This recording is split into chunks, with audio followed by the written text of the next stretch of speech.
বন্ধুরা, এই মুহূর্তের কিছু আপডেট করা তথ্য নিয়ে আমি হাজির হয়ে গেছি। নমস্কার, আপনারা দেখছেন জব ফিল্টার চ্যানেল। আজকের আপডেটটি খুব ইন্টারেস্টিং, বিশেষ করে চাকরি প্রার্থীদের ক্ষেত্রে। বন্ধুরা, এই মুহূর্তের কিছু আপডেট করা তথ্য নিয়ে চলে এসেছি। নমস্কার, আপনারা দেখছেন জব ফিল্টার চ্যানেল। আজকের আপডেটটিও খুব ইন্টারেস্টিং হতে চলেছে।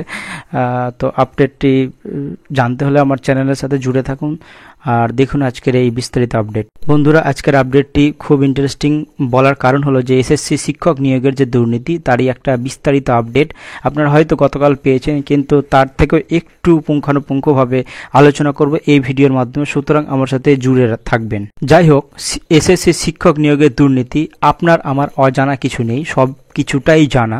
হ্যাঁ, সেই জানা থেকেই কিছু কিছু বিষয় আছে যেগুলো আমরা হয়তো জানিনি বা স্কিপ করে গেছি।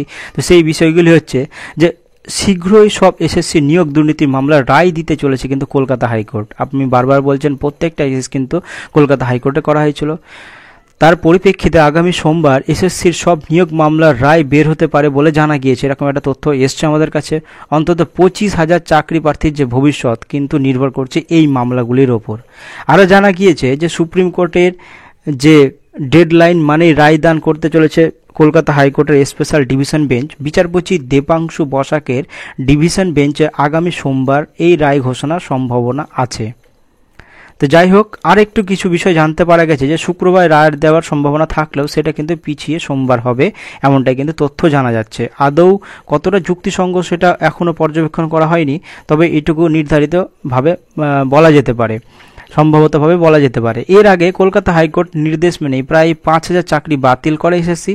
এবার চাকরি হারানো শিক্ষক বা শিক্ষাকর্মীরা তারা কিন্তু সুপ্রিম কোর্টের দ্বারস্থ হয় এবং রীতিমতো তারা রক্ষা কবচ দিয়ে দেয় 5,000 চাকরিদের সেই সুপ্রিম কোর্ট। একই সঙ্গে সেই আবার ফের কলকাতা হাইকোর্টের মামলা পাঠানো হয়।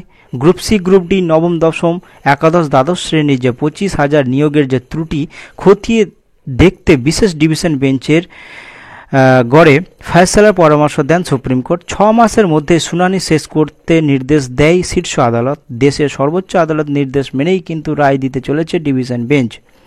এই ব্যাপারে এসএসসির মামলায় কলকাতা হাইকোর্টে ফেরত পাঠিয়ে দেন সুপ্রিম কোর্ট। প্রায় 3.5 মাস ধরে উচ্চ আদালতের বিশেষ বেঞ্চের নিয়মিত মামলাটি শুনানি চলেছে, কিন্তু আগেই তা শেষ হয়ে যায়।